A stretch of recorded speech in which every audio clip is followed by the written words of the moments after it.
Արդարության պահանջը և եկեղեցվո վերածնունդը։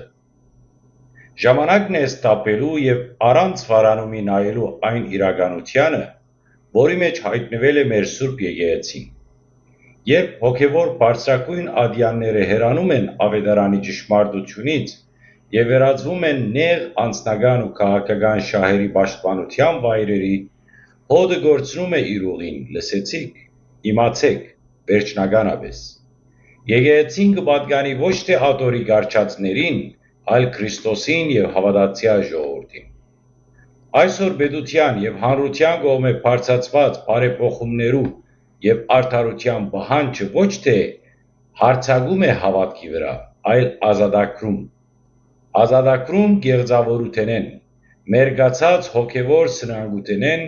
և այն համակարգեն, որը երկար տարիներ շարունակ հեռու պահած է եկեղեցին